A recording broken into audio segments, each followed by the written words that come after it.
الحمد لله حمدا كثيرا كما أمر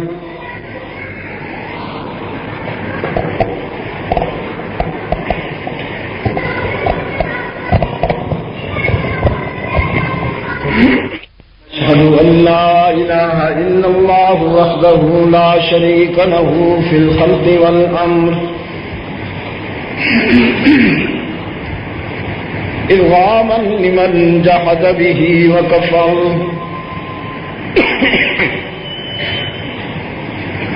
ونشهد أن سيدنا وسندنا محمدا عبده ورسوله المبعوث إلى الأسود والأحمر لتتميم مكارم الأخلاق لا يخلق نبي ولا رسول بعده ولا أمة بعد أمته ولا شريعة بعد شريعته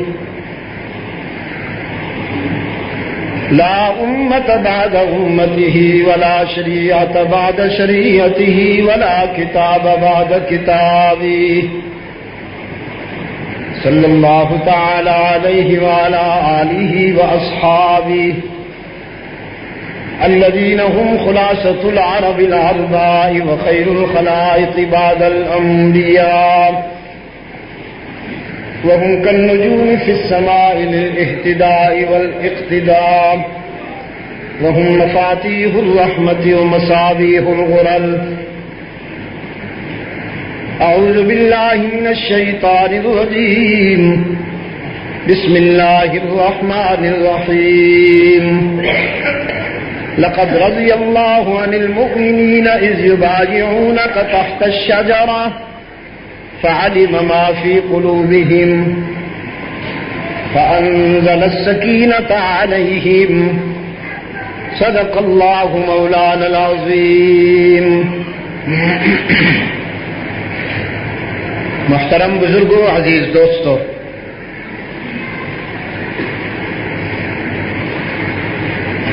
حاضری میں کچھ تاخیر راستے میں اتفاقی رکاوٹوں کے پیش نظر ہو گئی، تاہم اللہ کا شکر ہے مجھے یہ خطرہ ہو رہا تھا کہ شاید میں وقت پر حاضر نہ ہو پاؤں، لیکن محض اللہ کے فضل و کرم سے پہنچایا ہوں اور سیدھا آپ ہی کی خدمت میں. ذوالحجہ میں خلافت راشدہ کے تیسرے تاجدار اللہ کے رسول صلی اللہ علیہ وسلم کے دوہرے داماد سیدنا عثمان ابن عفان رضی اللہ تعالی عنہ کی شہادت ہوئی.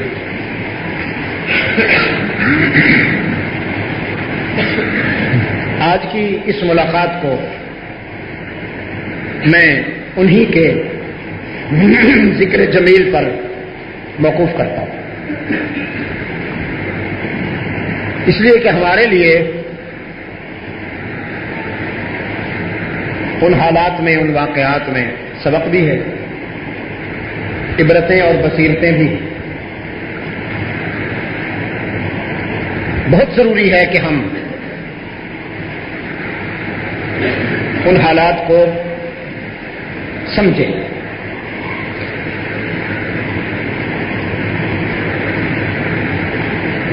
اگر ان حالات کو سمجھنے میں کوتاہی ہوئی تو شدید فکری نقصان کا اندیشہ موجود ہے. ایک بات میں اکثر کہا کرتا ہوں، آج بھی اسی سے ابتدا کرتا ہوں کہ اصحاب و اہل بیت رسول کا جب ہم تذکرہ کرتے ہیں تو معیار قرآن و سنت ہے، تاریخ نہیں. تاریخ تو ان کے در کی غلام ہے،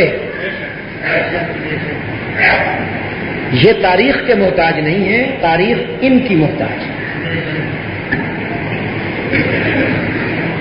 یہ بہت بڑی غلط فہمی ہے.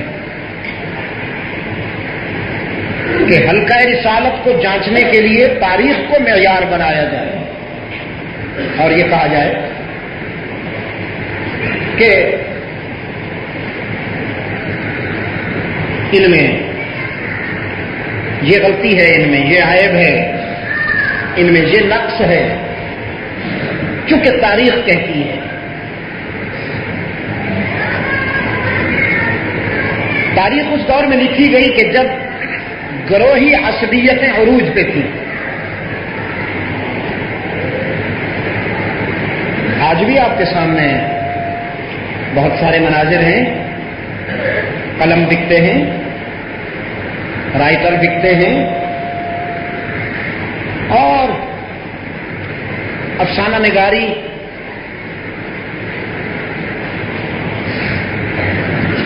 ایسے نفیس انداز میں کی جاتی ہے کہ دور تک سچائی کا نام و نشان نہیں ملتا۔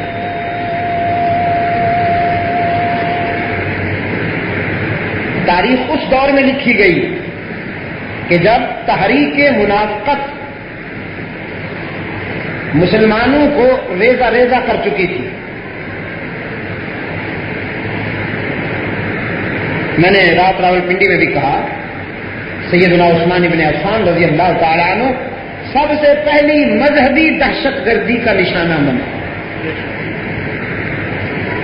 سب سے پہلی مذہبی دہشت گردی کا نشانہ بنے، جو یہودیوں کے زیر اثر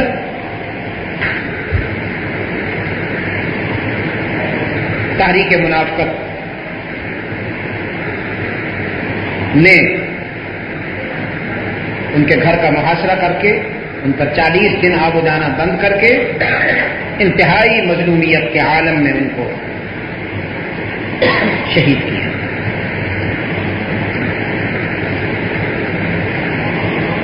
اور پوری انسانی تاریخ میں یہ دوسرا انسان ہے جس نے بغیر کسی مزاحمت کے اپنے آپ کو تقدیر کے حوالے کر۔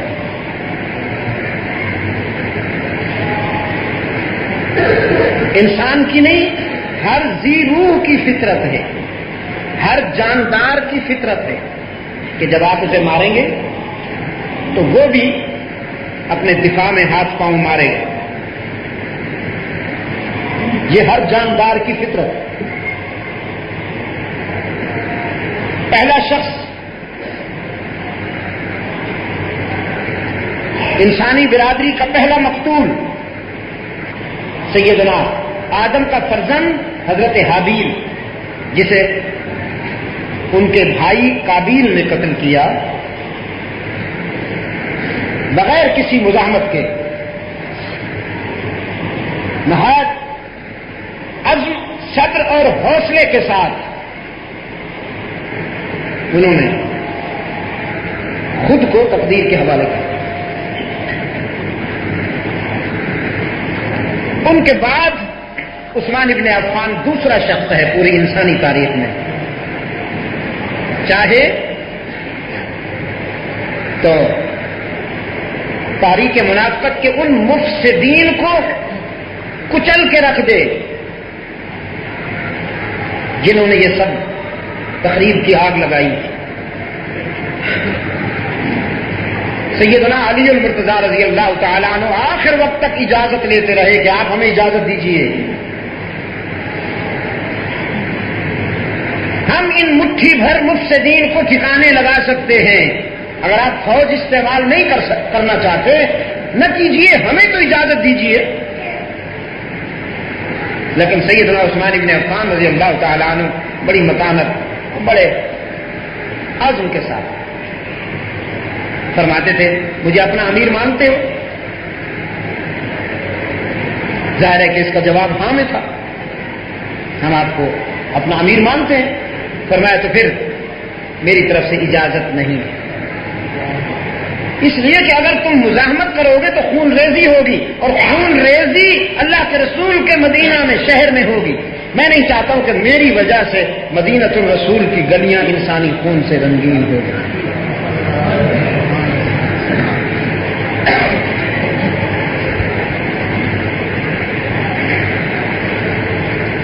ایک ہے ان کا ذاتی کردار سیدنا عثمان بن عفان رضی اللہ تعالیٰ عنہ۔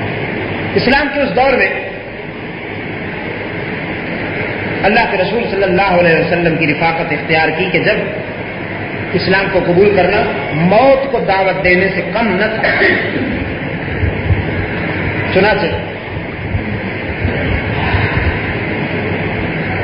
ان کا ماموں تھا، مارتے مارتے تھک جاتا تھا، لیکن سیدنا عثمان ابن عفان مار کھاتے کھاتے نہیں تھکتے۔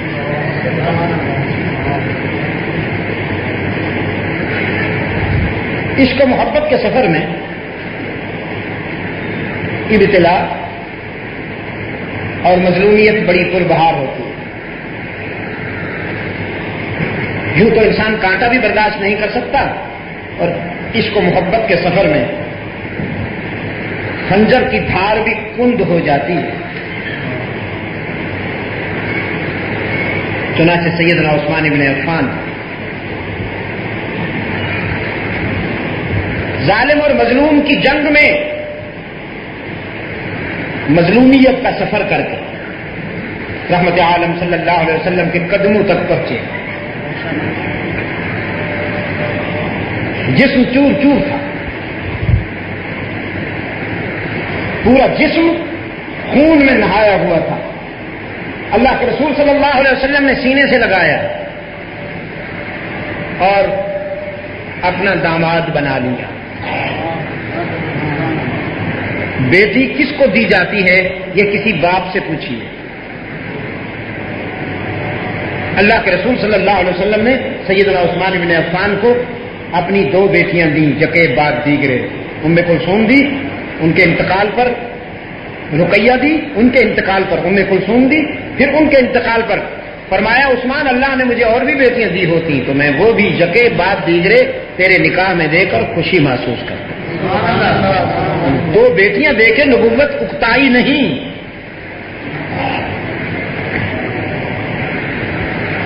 اور پوری انسانی تاریخ میں یہ انفرادیت بھی انہی کے حصہ میں آئی ہے کہ جن کے نکاح میں اللہ کے رسول کی دو بیٹیاں آئی، اور کسی انسان کو یہ شرف نصیب نہیں ہوا۔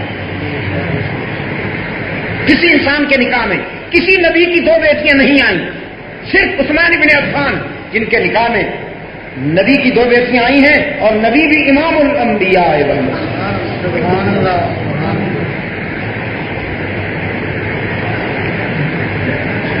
میں سمجھتا ہوں کہ اس شخص کی شرافت کے، اس بات میں شرافت کے ثبوت میں اس سے بڑھ کر کسی اور دلیل کی ضرورت نہیں۔ بعض لوگوں میں حیا فطرتاً ہوتی ہے نا۔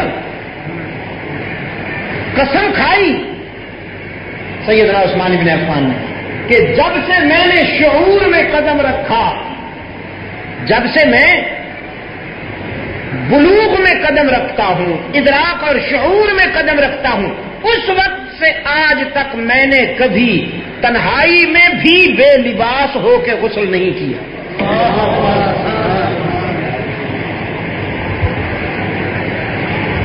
ایسے تو اللہ کے رسول صلی اللہ علیہ وسلم کی دو بیٹیاں اس کے نکاح میں نہیں چلی گئیں، بائی چانس تو نہیں چلی گئی، کبھی تنہائی میں بے لباس ہو کے غسل نہیں کیا۔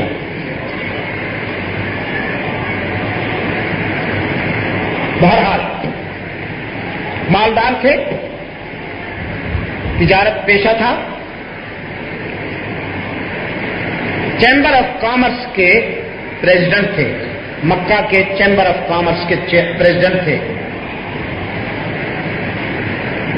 میلوں تک، جیسے آپ کے آج کل یہ سامان جو ہے تجارت کا وہ گڈس ٹرین پہ آتا ہے یا ٹریلر اٹھاتے ہیں، ٹرک وغیرہ اٹھاتے ہیں، اس وقت اونٹ گڈس ٹرین کا کام کرتے تھے، ٹریلرز کا کام کرتے تھے، تو میلوں تک قافلہ چلتا تھا مال تجارت کا، میلوں تک لوگ سمجھ لیتے تھے کہ یہ مال عثمان ابن عفان ہی کا۔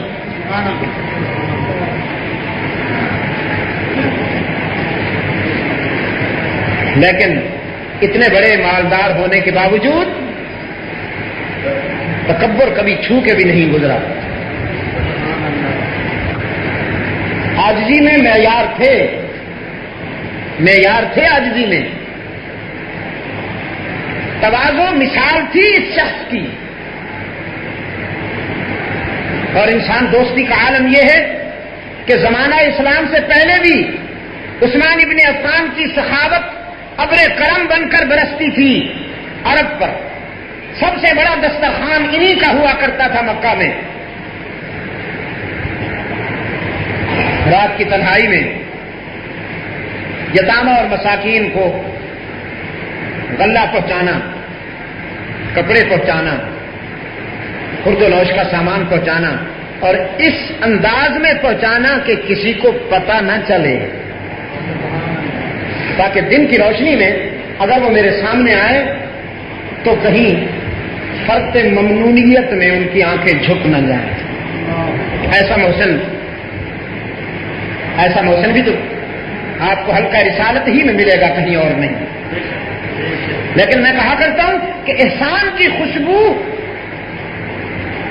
ہزاروں پردوں میں بھی ظاہر ہو کے رہتی. یہ جتنا چھپتے تھے انسانی قلوب میں ان کی محبت اتنی بڑھتی تھی.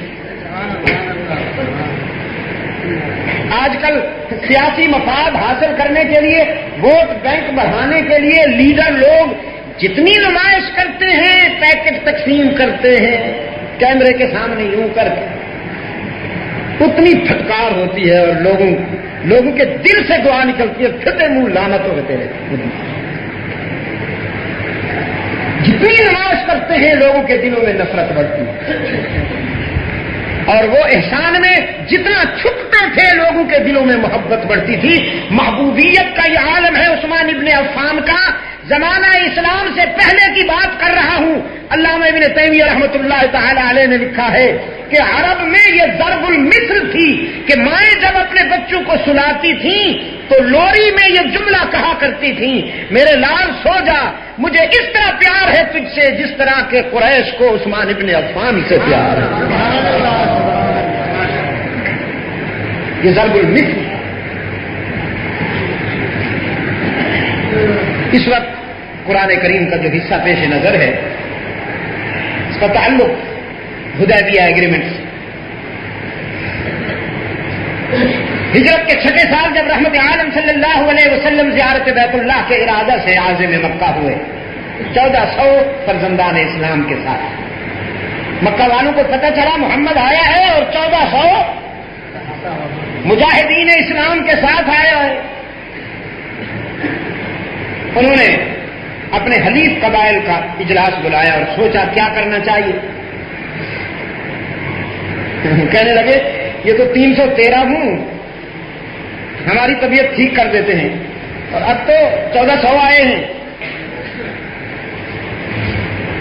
313 کا تجربہ تو ہو چکا تھا نا سن 2 ہجری میں. غزوہ بدر سن 2 ہجری میں ہوا اور غزوہ احد سن 3 ہجری میں ہوا، اور یہ حدیبیہ سن 6 ہجری میں ہے. طے کیا ہم اللہ کے رسول کو مکہ میں داخل نہیں ہونے دیں گے. چنانچہ رحمت عالم صلی اللہ علیہ وسلم کو اطلاع کر دی گئی کہ آپ مکہ کی حدود میں داخل نہیں ہو سکتے. اللہ کے رسول صلی اللہ علیہ وسلم نے فرمایا، شاید انہوں نے سمجھا ہے کہ ہم فوجی ارادے سے آئے ہیں، جبکہ ہمارا فوجی ارادہ یہ فوجی سفر نہیں ہے، ہم زیارت بیت اللہ کے لیے آئے ہیں. مناسب سمجھتا ہوں کہ ہم انہیں بتا تو دیں کہ عزم سفر کیا ہے ہمارا. سفارتی مشن بھیجنے کے لیے آپ صلی اللہ علیہ وسلم نے سیدنا عمر ابن خطاب رضی اللہ تعالیٰ عنہ کی طرف دیکھا. فرمایا ابن خطاب کیا یہ مناسب نہیں ہے کہ آپ ہمارے نمائندہ بن کر جائیں؟ اور مکہ والوں کو جا کے بتائیں کہ ہم لڑنے کے لیے نہیں آئے بیت اللہ کا طواف کرنے، صرف بیت اللہ کی زیارت کے لیے آئے ہیں، ڈرتے کیوں ہو؟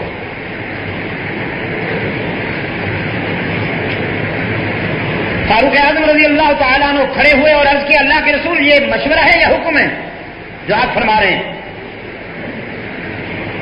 اگر حکم ہے تو میرے کچھ بولنے کی کچھ عرض کرنے کی گنجائش نہیں،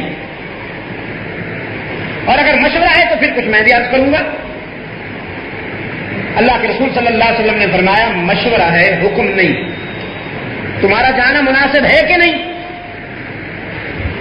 عرض کیا ایک لحاظ سے تو بڑا مناسب ہے کہ میں آپ کا نمائندہ بن کر جاؤں اور تاریخ میں میرا نام سفیر رسول کی نسبت سے لکھا جائے، بڑا اعزاز،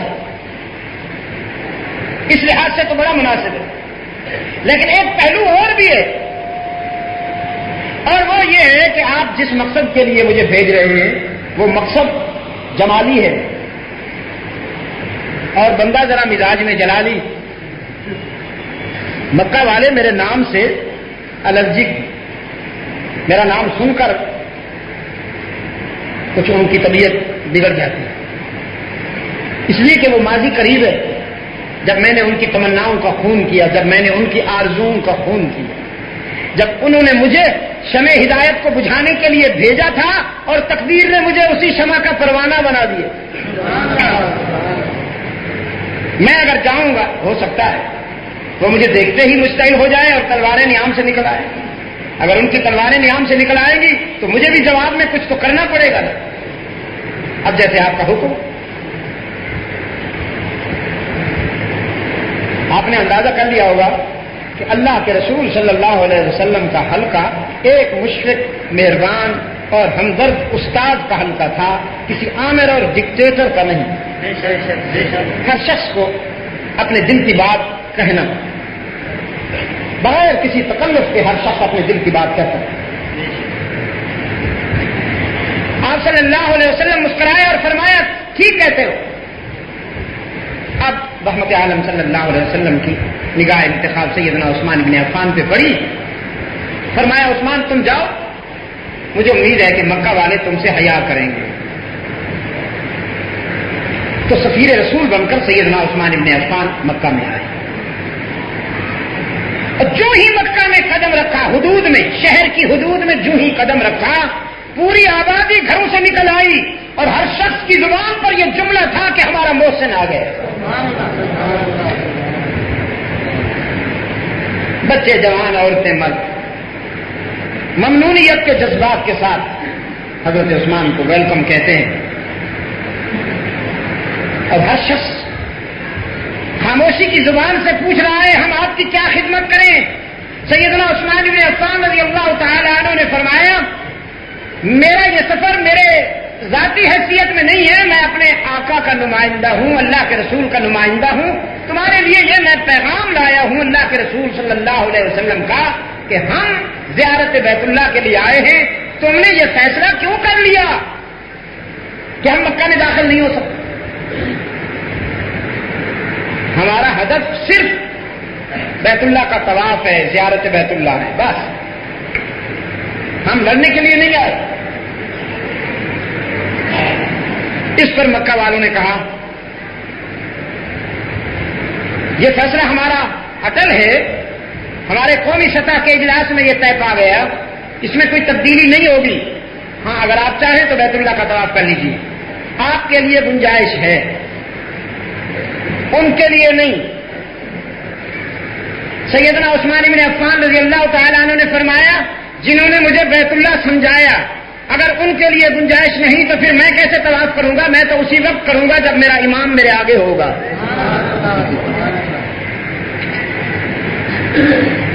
وہاں حلقہ رسالت میں جب صحابہ تبصرہ کر رہے تھے کہ ہمیں تو روک دیا گیا، عثمان خوش نصیب ہے، جی بھر کے طواف کرے گا، ملتزم سے لپٹ کر دعائیں مانگے گا، حتیم میں نوافل پڑھے گا، زمزم پیے گا، بڑا خوش نصیب ہے۔ اللہ کے رسول صلی اللہ علیہ وسلم نے سنا تو فرمایا تمہارا خیال ہے، میرا دل نہیں مانتا کہ ہمارے بغیر عثمان بیت اللہ کا طواف کرے۔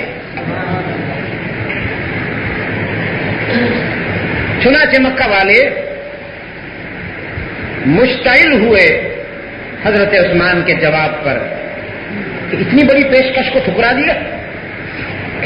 یہ ان کے بغیر اللہ کے گھر کا طواف بھی نہیں کرنا چاہتے. ہم نے دوستیاں بھی دیکھی ہیں, ہم نے رفاقتیں بھی دیکھی ہیں, تعلقات بھی دیکھے ہیں, روابط بھی دیکھے ہیں, لیکن یہ کون سا تعلق ہے, یہ کون سا ربط ہے, یہ کون سی دوستی ہے کہ ان کے بغیر اللہ کے گھر کا طواف بھی نہیں کرنا چاہتے.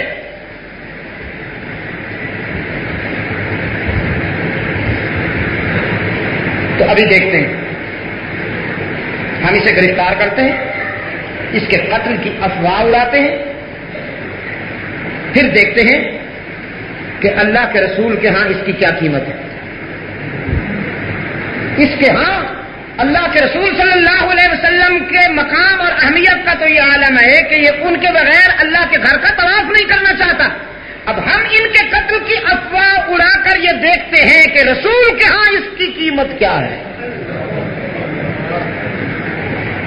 اللہ کے رسول کے ہاں اس کا وزن کیا ہے. چنانچہ سیدنا عثمان ابن عفان رضی اللہ تعالی عنہ گرفتار کر لیے گئے اور افواہ یہ اڑا دی گئی کہ ان عثمان قد قتل, عثمان کو قتل کر دیا گیا.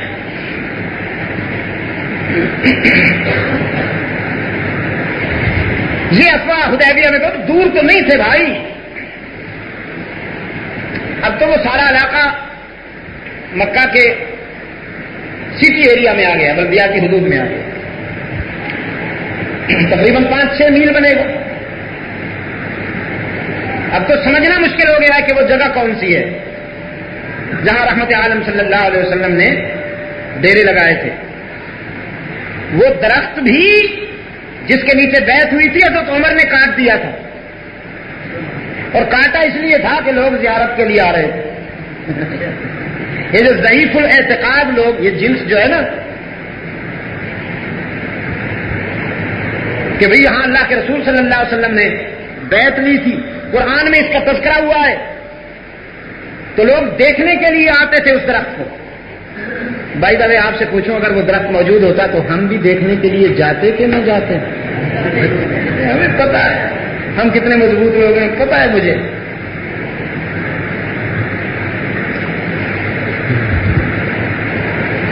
میں ایک بزرگ کی قبر پہ گیا تو جو لپائی اوپر ہوئی تھی نا, کچی تھی قبر, اوپر کی لپائی باقی تھی, اندر میں کچھ بھی نہیں تھی. میں نے مجاور سے پوچھا یہ کیا ہوا, اندر کی مٹی کہاں گئی؟ کیونکہ وہ عقیدت مند آتے ہیں تھوڑی تھوڑی لے جاتے ہیں, پوری قبر کا صفائی کر دی. سیدنا عمر فاروق رضی اللہ تعالی عنہ کو جب پتا چلا کہ لوگ اس درخت کی زیارت کے لیے جا رہے ہیں تو چل کے آئے, کڑھاڑا لے کر درخت کے سامنے کھڑے ہو گئے. فرمایا منظر مجھے بھی نہیں بھولا, وہ منظر مجھے یاد ہے جب تیرے زیر سایہ ہم نے اپنے قائد کے ہاتھ پہ بیعت کی تھی. پیار تو مجھے تجھ سے بھی ہے, لیکن تیری زیارت شروع ہو گئی ہے, کہیں آگے چل کر تجھے سجدے نہ شروع ہو جائے, کہیں آگے چل کر لوگ تجھ سے حاجات نہ مانگے, تجھ سے آرزویں نہ وابستہ کر بیٹھے, تجھ سے امیدیں نہ لگا بیٹھے. یہی مٹانے کے لیے تو محمد عربی آئے تھے. میں تجھے کاٹ کر زمین میں دفن کرنا چاہتا ہوں تاکہ شرک کا امکان ہی باقی نہ رہے.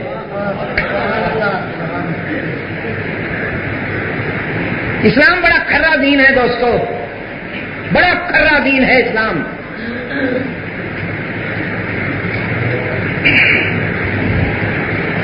تو قریب یہ افواہ پہنچی, رحمت عالم صلی اللہ علیہ وسلم نے سنا, صحابہ نے بھی سنا.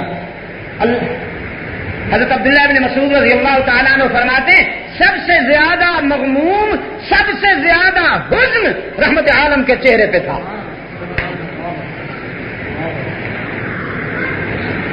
اللہ کے رسول صلی اللہ علیہ وسلم نے صحابہ کو جمع کر کے فرمایا تم نے سنا مکہ والوں نے سفارتی اخلاق کو بالا طاق رکھتے ہوئے ہمارے سفیر کو قتل کر دیا.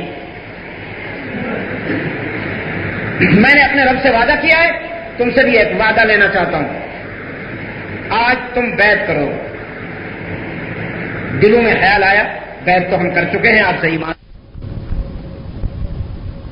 جو خیال آ رہا تھا اس کی وضاحت بھی کروا دی گئی کہ ایمان کی بیعت تو تم کر چکے ہو, آج میرے ہاتھ پہ جو بیعت ہوگی وہ قصاص عثمان کی ہے. میں بھی وعدہ کرتا ہوں, تم بھی وعدہ کرو. مدینہ لوٹ کر اس وقت تک نہیں جائیں گے جب تک عثمان کے خون کا بدلہ نہیں لیں گے۔ آگے بڑھنے سے پہلے یہاں ایک میسج ہے، وہ کنوے کرتا جاؤں گا۔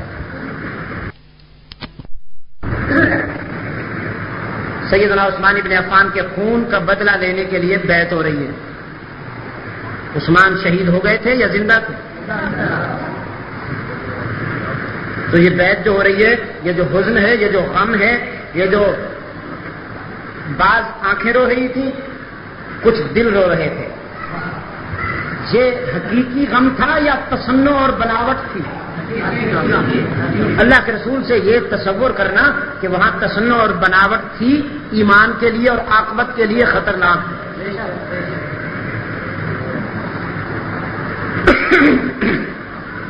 رحمت عالم نے بیعت لی،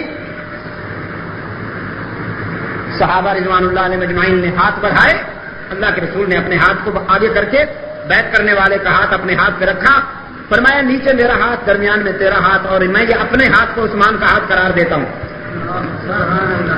تم نے میرے اور عثمان کے ہاتھ میں ہاتھ دے کے وعدہ کر لیا، نہیں جائیں گے مدینہ جب تک کہ عثمان کے خون کا بدلہ نہیں لیں۔ نسبت یہی بھی بہت ہے، عثمان کی شہادتوں کے لیے یہی نسبت بھی بہت ہے کہ اللہ کے رسول نے اپنے ہاتھ کو عثمان کے ہاتھ سے منسوب کیا، لیکن اللہ کو یہ نسبت اتنی پسند آئی کہ اسی لمحے یہ نسبت عرش سے عرش تک چلی گئی، اور وہ قرآن بن کر قلب رسول پہ نازل ہوئی۔ فرمایا ان الذین یبایعونک انما یبایعون اللہ ید اللہ فوق ایدیہم، یقیناً وہ لوگ جنہوں نے آپ سے بیعت کی، رسول بتا دیجئے انہیں، ہاتھ تو آپ کے ہیں لیکن یہ عہد مجھ سے ہوا، یہ بیعت مجھ سے ہو گئی، آپ نے اپنے ہاتھ کو عثمان کا ہاتھ قرار دیا، اب مجھ سے سنیے، ید اللہ فوق ایدیہم، یہ جو اوپر والا ہاتھ ہے یہ میرا اپنا ہاتھ ہے، وہ ذات جو ہاتھوں کی تمثیل سے بھی پاک، وہ ذات کہ جو ہاتھ پاؤں کے تکلفات سے بھی پاک، آج اس کے پیار کا یہ عالم ہے کہ اس نے اس ہاتھ کو اپنا ہاتھ قرار دے دیا۔ فرمایا لقد رضی اللہ عن المؤمنین، لقد رضی اللہ عن المؤمنین اذ یبایعونک تحت الشجرہ، اللہ ان اہل ایمان سے راضی ہوا جنہوں نے آپ کے ہاتھ پہ اس درخت کے نیچے بیعت کی۔ یہ درخت کی بات بھی ہو گئی، درخت عظیم تھا یا نسبت عظیم تھی؟ درخت تو درختوں جیسا تھا نا، درخت تو درختوں جیسا درخت تھا، نسبت نے اسے منفرد کر دیا۔ وہ کسی روشن ضمیر نے کہا نا کہ سگے اصحاب کہف روزے چند پائے مردم گرفت، پائے نیکاں گرفت مردم شد، سگے اصحاب کہف روزے چند پائے نیکاں گرفت مردم شد، اور تیسرے نو با بداں نشست خاندان نبوتش گم شد۔ اصحاب کہف کے کتے نے اچھوں سے صحبت کی، اچھوں کی رفاقت کی، تو کتا ہونے کے باوجود اس کا تذکرہ مردوں میں ہو گیا، اور نوح کے بیٹے نے بروں کی دوستی، بروں کی سنگت اختیار کی، وہ اپنی نسبت کھو بیٹھا، وہ اپنی نسبت کھو بیٹھا۔ اصحاب کہف کے کتے کا تذکرہ بھی قرآن میں آیا، وَقَلْبُهُ بَاسِطٌ ذِرَاعَيْهِ بِالْوَصِيلِ، وَقَلْبُهُ باسط ذراعیہ بالوسیع، تو کتا تو کتوں جیسا تھا نا،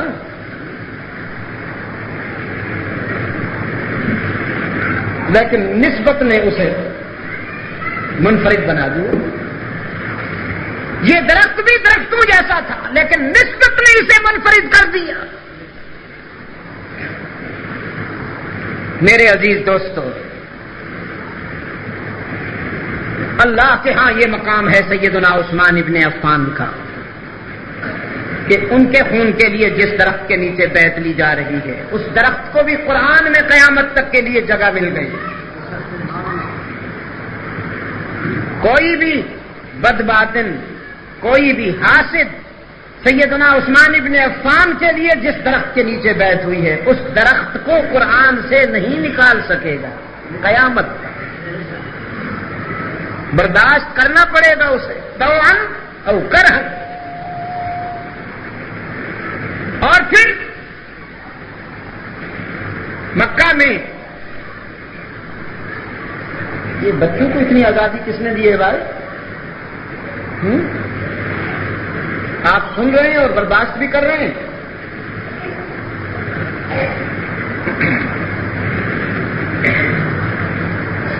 تنہا نظر بند ہوئے تو یہاں 1400 صحابہ کو اللہ کی طرف سے جنت کے سرٹیفکیٹ ملے، لقد رضی اللہ عن المؤمنین۔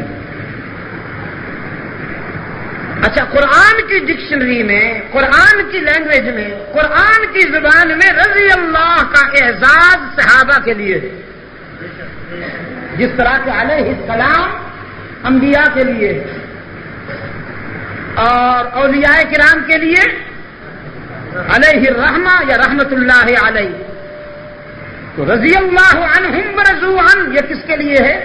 صحابہ کے لیے ہے، اسلام کی زبان میں۔ میں نے رات بھی بتایا راولپنڈی میں کہ کراچی میں نے اسی حوالے میں بات کی تو ایک صاحب نے کہا کہ یہاں تو لوگ اپنی پسند کے مولویوں کو بھی رضی اللہ عنہ کہہ رہے ہیں، آپ انہیں روکتے کیوں نہیں؟ میں نے کہا میں اس پوزیشن میں کہا ہوں کہ لوگوں کو روکتا پھر وہ مجھ سے پوچھ کے تھوڑی کر رہے ہیں۔ یہاں صرف اسلام ہی تو ایک ایسی چیز ہے کہ جو اٹھے کھال اتارے اس کی، باقی سب کے وارث موجود ہیں۔ اسلامی اصطلاحات، اسلامی عقائد، اسلامی فکر، مسلمات، جس کا جی چاہتا ہے وہ اپنا ذوق پورا کرتا ہے۔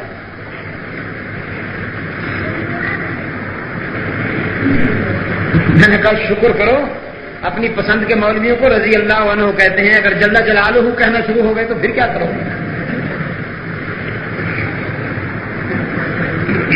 میرے عزیز دوستو، بیعت ہو گئی اور مکہ والوں کو پتہ چلا کہ اسلام کے قائد نے صحابہ سے بھی ایگریمنٹ لے لیا ہے اور خود بھی وعدہ کر لیا ہے خون کا بدلہ لیے بغیر نہیں جاؤں گا، تو سمجھتے تھے یہ جو کچھ کہتے ہیں وہ کر کے دکھاتے ہیں، دھمکیاں نہیں ہوتی، خالی دھمکیاں نہیں ہوتی،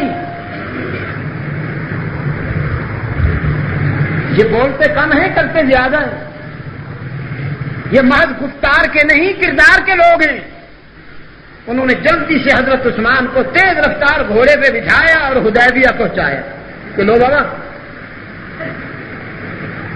یہ رہا تمہارا عثمان، بفور اینی ایکشن سیدنا عثمان ابن عفان رضی اللہ تعالیٰ عنہ حلقہ رسالت میں پہنچے، رحمت عالم نے سینے سے لگایا، اپنے عثمان کا ماتھا چوما، صحابہ نے بھی معانقے کیے، چہرے کھل اٹھے۔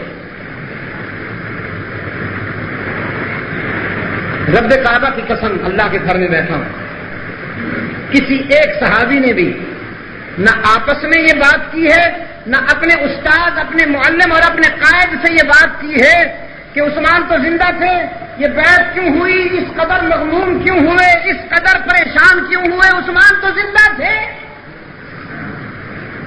نہ آپس میں تبصرہ کیا، نہ اللہ کے رسول سے کہا، کچھ نہیں. جب تک دیکھا نہ تھا افواہ تھی کہ قتل ہو گئے ہیں تو پریشان تھے، مغموم تھے. جب سامنے آ گئے تو پھر خوشی کی انتہا نہ رہی. یہ کسی نے نہیں کہا کہ عثمان تو زندہ تھے اللہ کے رسول، آپ پریشان کیوں ہوئے؟ اس لیے کہ تمام صحابہ کا یہ متفقہ عقیدہ ہے، تمام صحابہ اور اہل بیت کا یہ متفقہ عقیدہ ہے کہ پیغمبر عالم غیب نہیں ہوتا، عالم وحی ہوتا ہے. تمام صحابہ کا یہ متفقہ عقیدہ ہے کہ عالم غیب کون ہے؟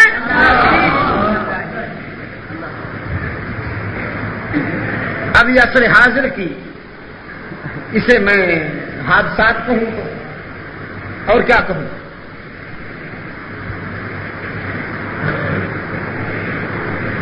محبت اور عقیدت میں بارڈر نہیں چاہیے، بارڈر نہیں چاہیے.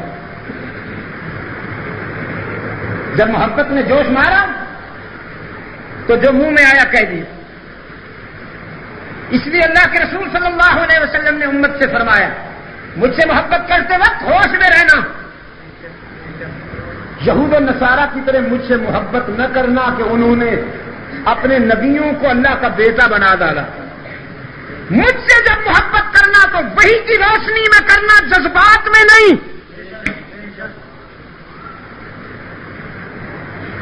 یاد رکھنا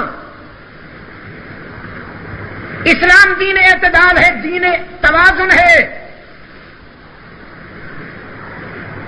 دنیا کے کسی نظریے میں اتنا بیلنس نہیں ملے گا جتنا آپ کو اسلام میں ملے گا. اسلام نے انسانی جذبات کو بھی بیلنس دیا ہے. بڑی خطرناک چیز ہے جذبات. یہ کل جذبات تھے کہ 9-10 افراد کو بھون ڈالا. یہ جذبات. انسان بڑی اچھی چیز بھی ہے، بڑی بری چیز. یہ جب اچھا بنتا ہے تو روح الامین سے بھی سینئر ہوتا ہے. انسان جب اچھا بن جائے نا تو جبرائیل امین بھی اس کی عظمت کا مقابلہ نہیں کر سکتا. اور جب یہ برا بن جائے تو خنزیر سے بھی بدتر ہوتا ہے. بہت اچھی چیز بھی ہے، بہت بری چیز بھی ہے. جذبات کو امام نہ بنائیے، وہی کو امام بنائیے. یاد رکھنا میرے الفاظ، جذبات کو امام نہ بنائیے، وہی کو امام بنائیے. آج ایک بات کہتا ہوں، آج کی ملاقات اسی تاثر کے حوالے میں دعا بھی کرتا ہوں، التجا بھی کرتا ہوں کہ اسے بھولنا نہیں. قرآن کریم میں ایک جگہ اللہ نے محبت کو اپنی طرف منسوب کیا اور غلامی اور اتباع کو اپنے رسول کی طرف منسوب کیا.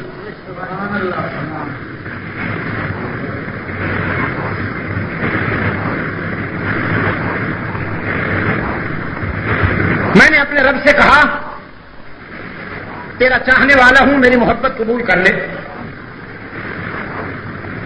اور بڑا موحد قسم کا چاہنے والا ہوں، تیری ذات کے ساتھ کسی چیز کو شریک نہیں کرتا ہوں.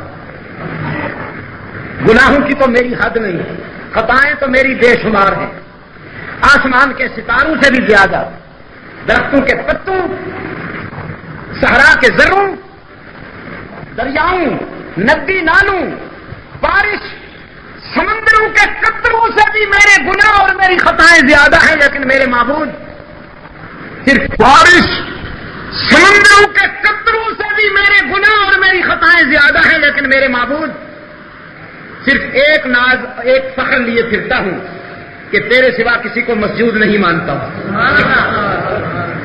مجھے تیرے حضور جھکنا آتا تو نہیں، مجھے تیرے حضور جھکنا آتا تو نہیں، لیکن جب بھی جھکا ہوں یہ ٹوٹے پھوٹے سجدے تیرے ہی در کے کیے ہیں، تیرے سوا کسی کے نہیں.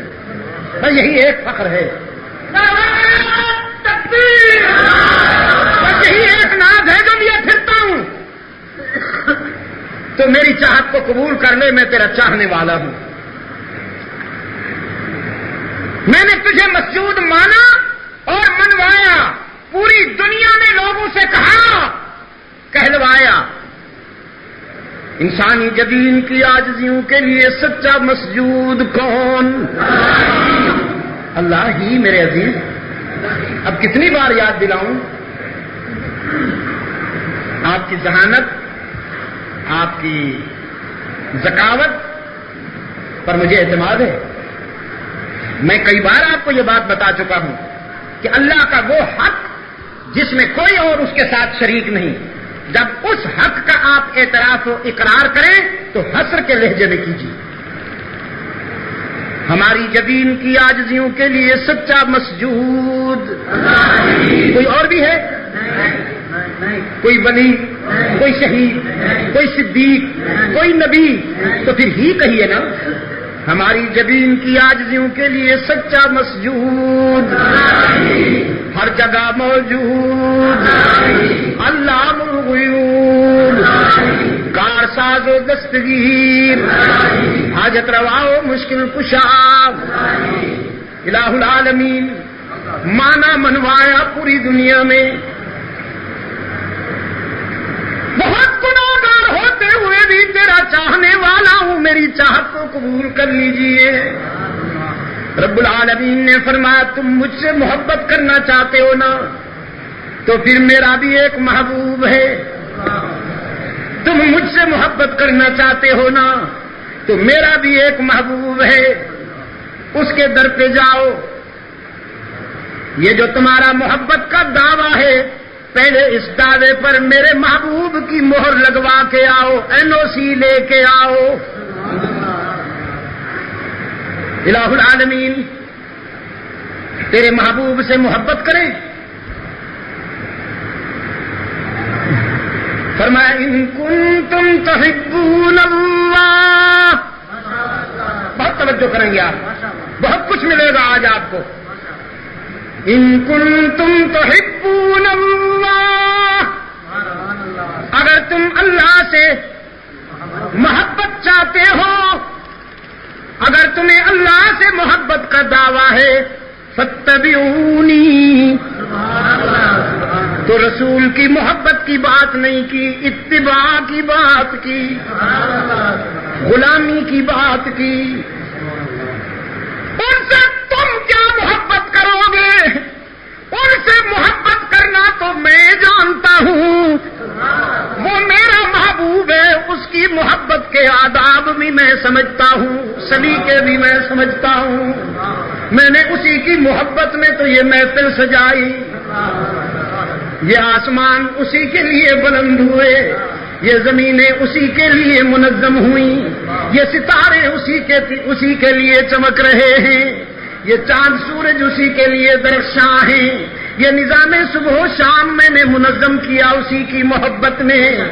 تم ان سے کیا محبت کرو گے؟ تمہیں اس کی چاہت کا کیا پتا؟ یہ تو میں جانتا ہوں، اس سے محبت میں جانتا ہوں، میں ہی کیا کرتا ہوں.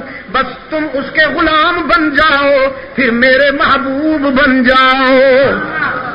یحببکم اللہ،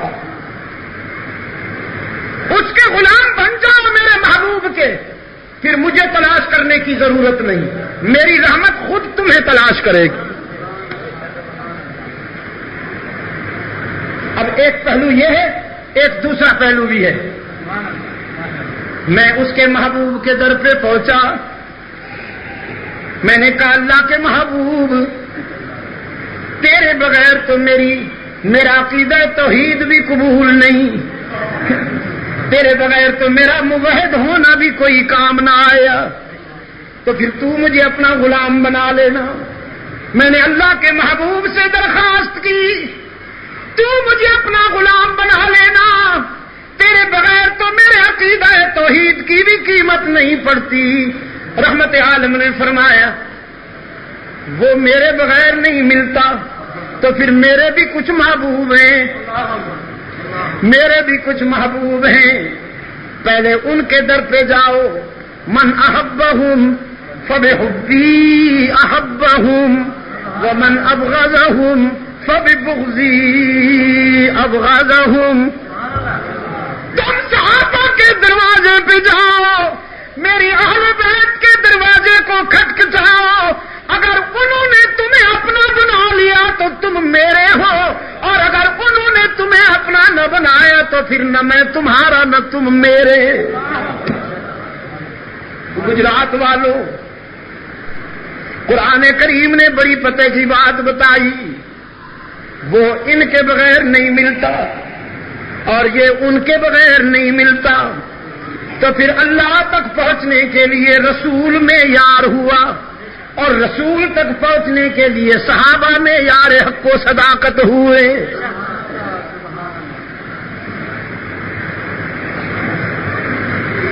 میرے عزیز دوستو، بیعت ہو گئی، عثمان آ گئے.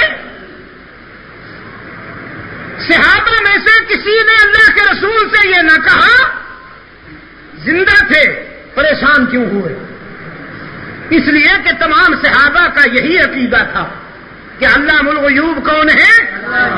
اللہ ہی. تو اللہ کو تو معلوم تھا کہ عثمان زندہ ہے، اللہ نے کیوں اپنے رسول کو نہیں بتا دیا؟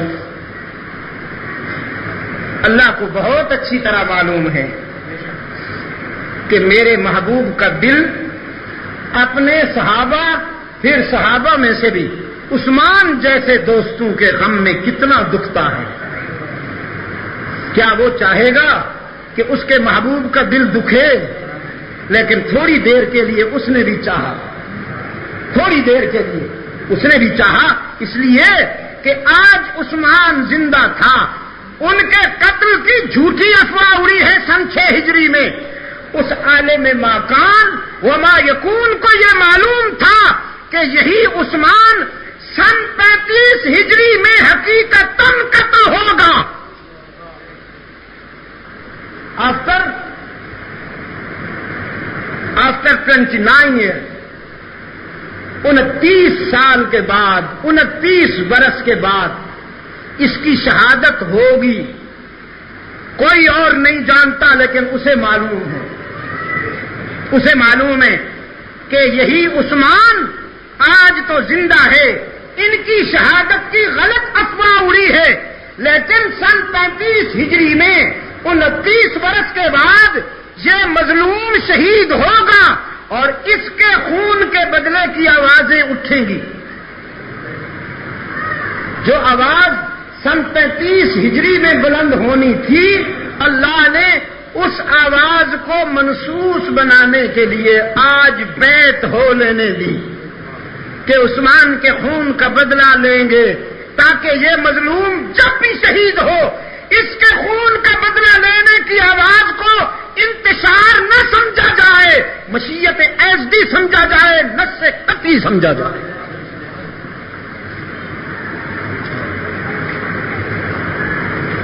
میرے عزیز دوستو، میں نے رات بھی کہا سیدنا عثمان ابن عفان رضی اللہ تعالیٰ عنہ کا 12 سالہ دور خلافت اسلام کا سنہری دور ہے. خلافت راشدہ میں سب سے زیادہ زمانہ انہی کے دور کا. صدیق اکبر کے تقریباً 2.25 سال، 27 مہینے بنتے ہیں نا. سیدنا فاروق اعظم رضی اللہ تعالیٰ عنہ کی خلافت تقریباً 10 سوا 10 ساڑھے 10 سال پر مشتمل، اور سیدنا عثمان ابن عفان کی خلافت تقریباً 12 سال کے عرصے پر محیط ہے. ان 12 سالوں میں 50 بحری جنگیں ہوئیں، 50 بحری جنگیں ہوئیں جو اسلام کی ہسٹری میں، اسلام کی تاریخ میں ابتدا تھی بحری راستوں سے طاغوت پر حملے کی. فاروق اعظم کی خلافت تک اسلامی لشکر بحری راستوں کو استعمال نہیں کرتے تھے. سیدنا عثمان ابن عفان کی خلافت میں بحری راستے کو استعمال کیا گیا. پہلا بحری بیڑا حضرت عثمان کے خلافت میں تیار ہوا، جس کے پہلے امیر البحر فرسٹ ایڈمرل سیدنا معاویہ بن ابی سفیان بنے.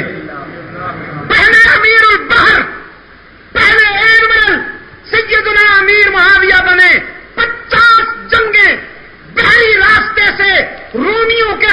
لڑی گئی، ان 50 میں سے کسی ایک جنگ میں بھی مسلمانوں کو شکست نہیں ہوئی۔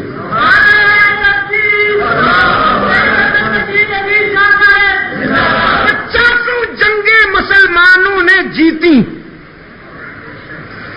ان میں وہ مہم بھی شامل ہے جس کے لیے اللہ کے رسول صلی اللہ علیہ وسلم نے خوشخبری دی تھی کہ اول جیش من امتی یغزون مدینہ قیصر مغفور لہم، میری امت کا وہ پہلا لشکر جو قسطنطنیہ پہ چڑھائی کرے گا اور فاتح بنے گا، میں ان سب کے لیے خوشخبری دیتا ہوں کہ وہ سب جنتی ہوں گے، اس لشکر کا امیر بھی معاویہ، اور اس لشکر میں حضرت علی رضی اللہ تعالی عنہ کا فرزند سیدنا حسن بھی ہے، اس لشکر میں سیدنا علی المرتضی رضی اللہ تعالی عنہ کے دوسرے فرزند شہید کربلا سیدنا حسین بھی ہیں، اس لشکر کے امیر سیدنا معاویہ ہیں جس کی جنت کی بشارت نطق رسالت سے پوری دنیا کو سنائی جا چکی تھی۔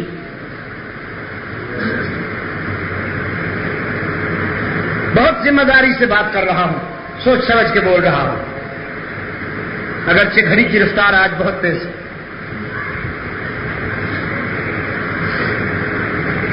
جب حضرت عثمان ابن عفان رضی اللہ تعالیٰ عنہ مسند خلافت پہ آئے،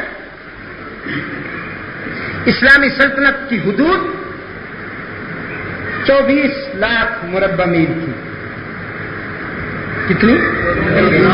24 لاکھ مربع میل تھی جب حضرت عثمان رضی اللہ تعالیٰ عنہ مسند آرائے خلافت ہوئے۔ جب شہید ہوئے تو سلطنت اسلامیہ کی حدود 44 لاکھ مربع میل تک پہنچ چکی تھی۔ کتنا اضافہ ہوا؟ 20 لاکھ مربع میل کا اضافہ ہوا۔ دشمن بھی مانتے ہیں کہ سیدنا عثمان بن عفان کے دور خلافت میں 44 لاکھ مربع میل کی سلطنت اسلامیہ میں اعلان ہوا کرتا تھا، اگر کوئی زکوٰۃ لینے والا ہو تو بیت المال میں آئے، پورے سال کوئی زکوٰۃ لینے والا نہیں ملتا تھا تو پھر زکوٰۃ کا فنڈ عیسائی، یہودی، غیر مسلموں کی فلاح و بہبود کے لیے استعمال ہوتا تھا، جیسے آج این جی اوز اور مشنریز کا گندا مال تمہارے لیے استعمال ہو رہا ہے۔ اور میں نے اس میں لکھا ہے کہ یہ غریب پروری نہیں ہو رہی، عیسائی سازی ہو رہی ہے۔ عیسائی مشنریز غریب پروری کی آڑ میں عیسائی بنا رہے ہیں۔ بنگلہ دیش میں 50 لاکھ مسلمانوں کو مرتد بنا دیا گیا، 50 لاکھ،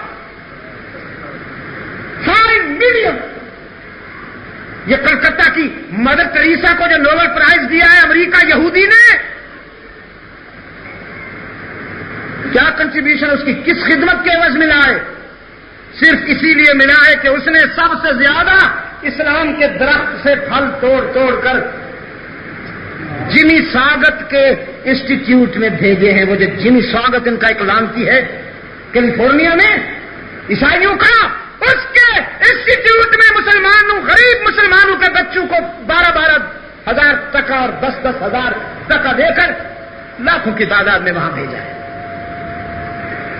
اور اگر میں آپ کے یہاں کے اعداد و شمار بتاؤں تو آپ کو پسینہ آ جائے گا۔ پاکستان میں بھی جو کچھ ہو چکا ہے وہ شرمناک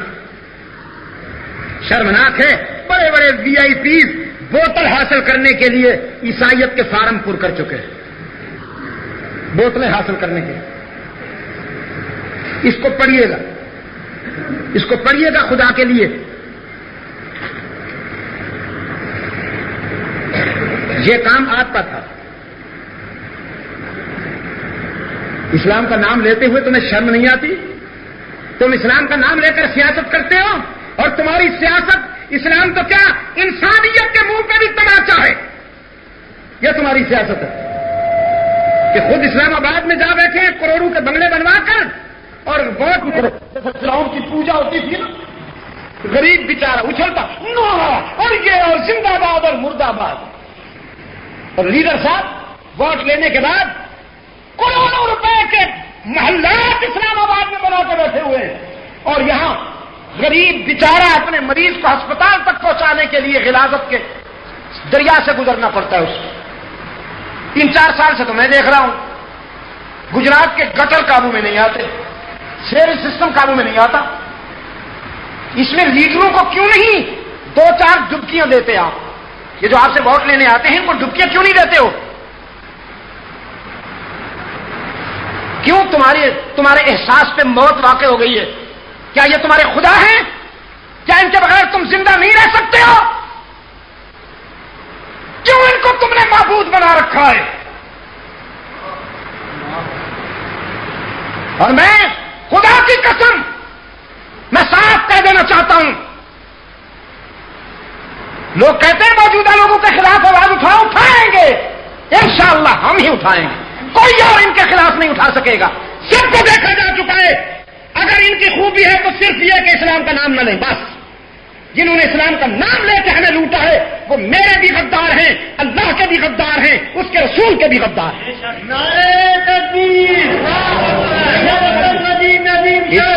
تو یہ ہے, اسلام تو یہ ہے کہ امیر المومنین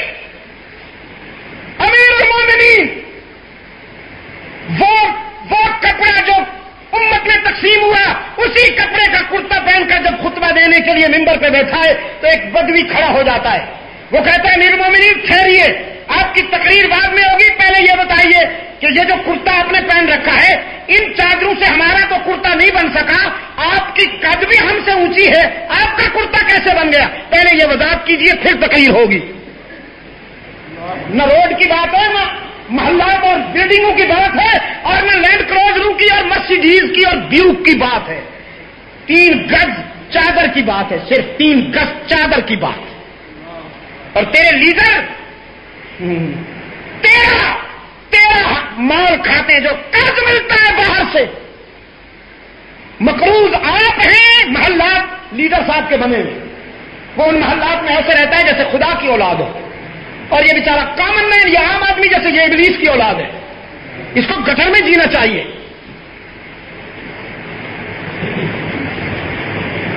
امیر المومنین فرماتے ہیں ہائے اللہ تیرا لاکھ لاکھ شکر ہے ابھی تک تیرے محبوب کی امت میں ایسے لوگ موجود ہیں کہ ہم ٹیڑھا ہونا بھی چاہیں تو یہ ہمیں ٹیڑھا نہیں ہونے دیں گے. یہ نہیں فرماتے کہ گستاخی مت کرو, بزرگوں کے آگے بولتے نہیں ہیں, اور اپنے اونڈوں کو کہیں کہ پکڑو اسے اور ٹھکائی کر دو. فرماتے ہیں جزاک اللہ, کھڑے رہنا, جب تک وضاحت نہ کروں بیٹھنا نہیں. اپنے بیٹے سے فرماتے ہیں عبداللہ سے, بیٹا بتاؤ. حضرت عبداللہ ابن عمر رضی اللہ عنہما کھڑے ہوتے ہیں, فرماتے ہیں میں نے اپنے حصوں کی چادر اپنے ابا کو ہبہ کر دی تھی. یہ کرتا ایک چادر سے نہیں بنا, 2 چادروں سے بنا ہے. اب وہ بدوی کہتا ہے الحمدللہ میں مطمئن ہوا ہوں, اب آپ جو کچھ کہیں گے ہم مانیں. اب فرمائیے ہم سنیں گے بھی اور عمل بھی کریں. یہ ہے اسلام. چھوٹا سا میں نے ایگزامپل دیا ہے آپ. یہاں اسلام ایکسپلائٹیشن کی کوئی حد ہو گئی, ہر چیز کا استحصال. اللہ پر ناراض ہے کہ خدا ہماری دعائیں کیوں نہیں سنتا. تم نے اللہ کے ساتھ جو وعدے کیے وہ پورے کر لیے. اللہ تمہارا محتاج ہے کہ جو تم چاہو وہ مانتا جائے. تم نے کچھ نہیں ماننی, بس اسی سے منوانا ہے. اس نے کہا تھا ان تنصروا اللہ ینصرکم, تم مجھ سے وفا کرو گے تو میں تم سے وفا کروں گا. تم میرے بنو گے تو پھر میں تمہارا بنوں گا. جو تم کو کرنا ہے تم کرو, جو مجھے کرنا ہے میں کروں گا.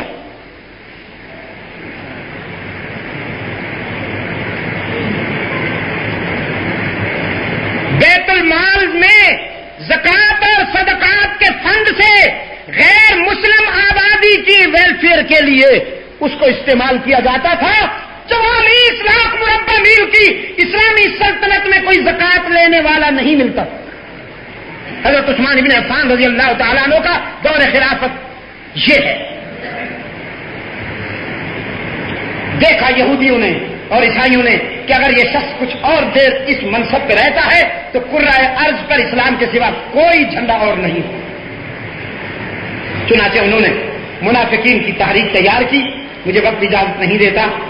میر جعفر میر صادق قسم کے کردار تیار کیے, ان کو دولت دی, ان کو سپورٹ کیا, اور انہوں نے جذباتی انداز میں مسلمانوں کو بیوقوف بنایا. جذباتی نعرے بازی میں سیدنا عثمان ابن عفان رضی اللہ تعالیٰ عنہ جیسے مظلوم اور شریف انسان کو ٹکڑے ٹکڑے کر دیا گیا.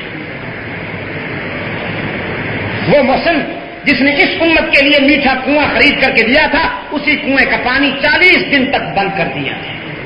جس مسجد کی توسیع میں اسی شخص کا اظہار کام آیا, اسی مسجد میں اتنا سنگ باری کی گئی. جمعہ کی نماز میں اتنے پتھر مارے گئے کہ بے ہوش سیدنا عثمان ابن عفان کو بے ہوشی کے عالم میں اٹھا کر لایا گیا.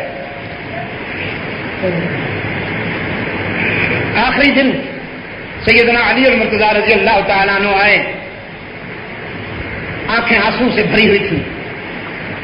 فرمانے لگے, امیر المومنین, ہمارے دکھ کی کوئی حد ہے؟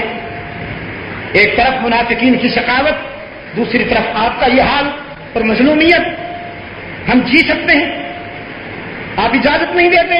اطاعت امیر کے ہاں حوالے سے ہم مجبور ہیں, اور ادھر منافقین کی شقاوت اس انتہا کو پہنچی ہوئی ہے.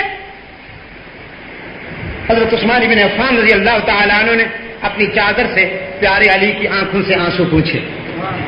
فرمایا, علی, کچھ دیر پہلے زیارت ہوئی محبوب کی, قائد کی زیارت ہوئی. میرے آقا نے میرے سینے پہ دستے مبارک رکھا تھا. میں اپنے آقا کے ہاتھ کی ٹھنڈک ابھی تک اپنے دل کی گہرائیوں میں محسوس کر رہا ہوں. پہلے پیاس بھی تھی, بھوک بھی تھی. رحمت عالم نے جب سے ہاتھ رکھا ہے اب نہ پیاس رہی اور نہ بھوک رہی. میں بڑا مطمئن ہوں.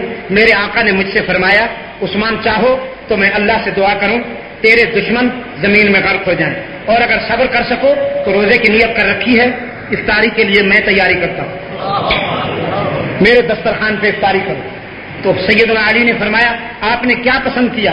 عرض کیا, میں نے اللہ کے رسول کی دوسری پیشکش کو قبول کر لیا ہے کہ اللہ کے رسول, میں آپ کے دسترخوان پہ افطاری چاہتا ہوں. اور علی, میرا ایمان ہے دنیا کی ہر بات غلط ہو سکتی ہے, لیکن میرے محبوب کا اشارہ غلط نہیں ہو سکتا. یقیناً میں آج اس دنیا سے چلا جاؤں. اس حالت میں عثمان ابن عفان اس دنیا کو خیر بات کہا. آخری سانس قرآن کے دامن میں لی ہے. عصر اور مغرب کے درمیان قرآن کی تلاوت کر رہے تھے. بڑی تختی والا قرآن, چمڑے پہ لکھا ہوا قرآن. وہ قرآن ابھی تک چلا آ رہا ہے. پتہ نہیں وہ چمڑا کیسا ہے. الحمدللہ مجھے بھی اسے دیکھنے کا شرف نصیب ہوا. بڑی تختی والا. سورہ بقرہ کی تلاوت ہو رہی تھی. پہلا سپارہ ختم ہونے کو تھا اور دوسرا شروع ہونے کو تھا کہ قاتل آئے. انہوں نے سریے اتارے سینے میں. سیدنا عثمان ابن عفان جب نڈھال ہوئے تو قرآن ہی کے دامن میں گر گئے. دوستیاں یوں پکی ہوتی ہیں, دوستیاں یوں پکی ہوا کرتی ہیں کہ عثمان نے قرآن کو اور قرآن نے عثمان کو سینے سے لگا لیا. میں نے کہا, اللہ کی عدالت میں جب شہداء کی پیشی ہوگی تو ہر شہید کی شہادت کی گواہی کے لیے کہیں سے ریت کے ذرے آئیں گے, کہیں سے دریا کا پانی آئے گا, کہیں سے خنجر آئے گا, کہیں سے تلوار آئے گی, کسی شہید کی شہادت کے لیے تیر آئیں گے, کمان آئے گی. عثمان وہ تنہا شہید ہے جس کی شہادت کی گواہی کے لیے اللہ کا قرآن آئے گا. آپ نے باتیں بھی سن لی, میرا خیال میں آپ کو کچھ ملا بھی ہے. اب ایک میسج بھی سیدنا عثمان ابن عفان کی مظلومانہ شہادت کا ایک پیغام بھی کہ اپنی صفوں میں منافقوں کو پہچان لو. اگر باوقار زندہ رہنا ہے اور کامیاب زندگی گزارنی ہے تو منافقوں کو پہچاننے کی نظر پیدا کرو. اگر منافقوں کو نہ پہچان سکو گے تو پھر نقصانات سے نہیں بچ سکو گے. واخر دعوانا ان الحمد للہ رب العالمین.